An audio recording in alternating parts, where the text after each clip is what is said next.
all the votes are tallied, I am confident we will win. We are making a ferocious charge. But when it's this close, what else would you expect? We have tens of thousands of mail-in ballots that have not been counted, that are going to need to be counted beginning tomorrow. We can see the path ahead. We can see victory ahead. And it's all because of you. So thank you, Pennsylvania. All right, it looks like we're going to have another recount in the state of Pennsylvania. Where have I heard that A couple before, of times before, right? Maybe yeah. November 3rd, 2020. Yeah, that is what is going to happen likely there. Good morning to you. Welcome back into Wake Up America. It's Wednesday, May the 18th. I'm Rob Finnerty. And I'm Allison Maloney. Here are some of the stories we're following for you this morning. Yeah, 5 states holding primary elections on Tuesday. One of the biggest races, that Senate GOP race in Pennsylvania, is still too close to call, as Dr. Mehmet Oz and David McCormick are neck and neck, separated by just over 2,500 votes right now. A recount is likely there. Also, 2 more Trump-backed candidates winning their respective races. We will be breaking this down in just moments. Plus, parents continue to struggle to find the right baby formula for their babies. This as the FDA warns the shortage could take weeks to get back to normal. But some babies need a specific formula to survive.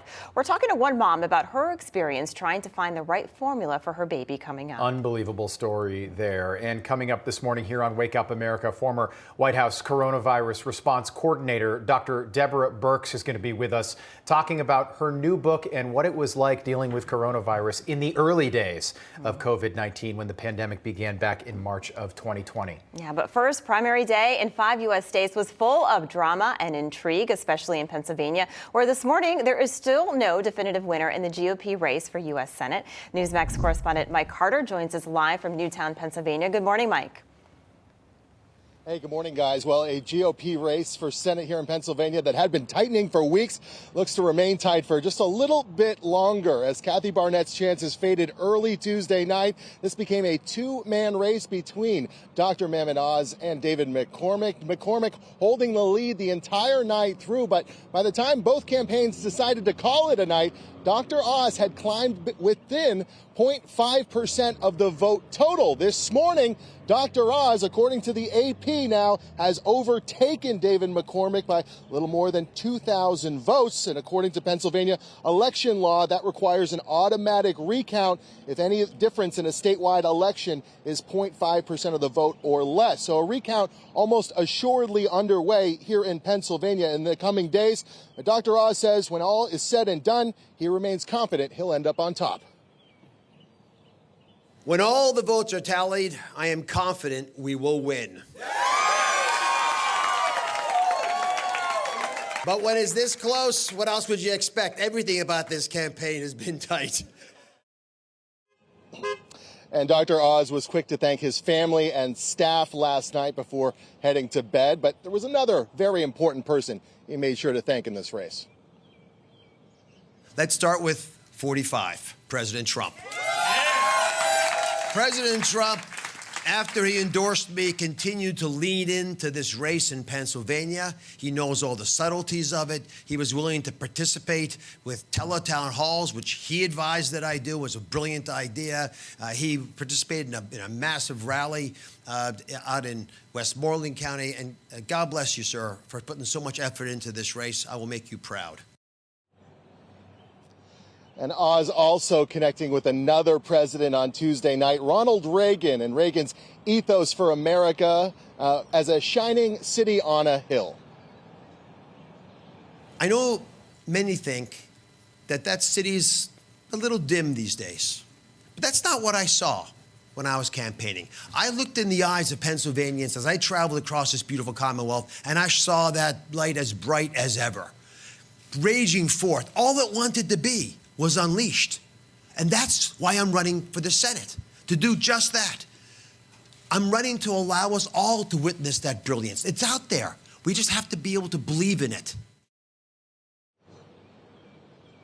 So Dr. Oz now overtaking David McCormick in the vote count, at least for those voters who went to the polls on Tuesday. But you talk to folks in David McCormick's camp, and even he said last night in his speech, he remains very confident that those mail-in ballots will go McCormick's way when all is said and done. According to David McCormick, there's still tens of thousands of McCormick votes out there in those mail-in ballots. And guys, once again, it looks like we might have another election that's not decided on Election Day, but through mail-in ballots. Yeah, very interesting. Again, those mail-in ballots could take up to 3 weeks for us to get a result in that race right there. A lot of ballots still outstanding. We'll keep you updated. Michael Carter, thank you for that report. All right, it's been 16 days now since that leak at the Supreme Court of that draft decision challenging the future of Roe versus Wade sent Democrats into a frenzy. We still have no idea who the leaker is, by the way. And joining us now for reaction is the vice chairman of the House Republican Conference and Louisiana Congressman Mike Johnson, fourth most prominent Republican in the House of Representatives. Congressman, great to have you on this morning. The House Judiciary Committee holding a hearing on abortion access a little bit later today. You are somebody who is going to be taking part in that hearing today. What can we expect?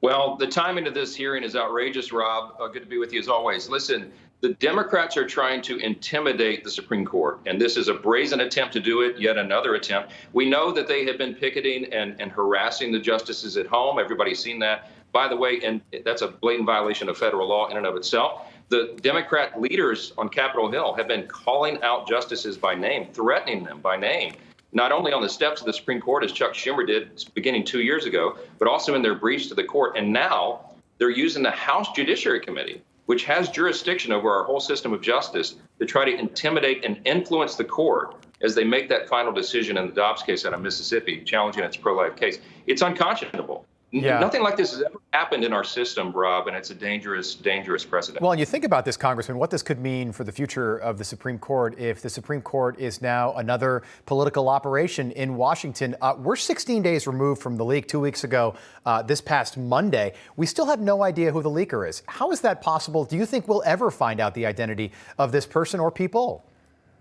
Well, we better. And the marshal of the court is investigating. We've called for the FBI to assist if necessary. We have to figure out who this person is. It's a very small pool of potential leakers. I'm working on legislation we'll be filing before we leave here this week, the Leaker Accountability Act. And we want to make a future attempt at this a criminal law, a violation of criminal law. And we would attach a 5-year prison sentence or maybe a 10-year prison sentence to that, because the damage that has been done is so profound.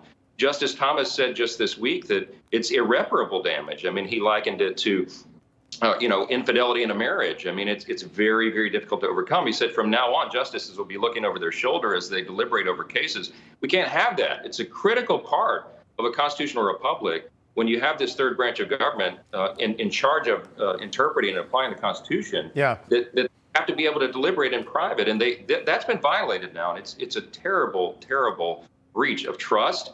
And it damages the institution. Do you think there has been some reporting, Congressman, that people inside the court know who this person is and that they are withholding that information deliberately? Do you think that the marshal, and again, the U.S. Marshals are very powerful. The FBI has not been involved. The DOJ, for whatever reason, has not been involved. Do you think that they know who this leaker is? I don't know. It's all conjecture. I mean, it's okay, I think, to assume that there are at least one or more persons there who do know who the leaker is. And hopefully that will come out soon. We have to have accountability here. We have to put a flag in the ground and say this is not acceptable behavior. The independence of the judiciary, as you said, is a critical component of our system. We must maintain it at all costs. And I think even the liberal justices would agree with that premise. We got to put this genie back in the bottle somehow, or if all future Supreme Court justices are to be determined by political pressure, we're in real. Good point.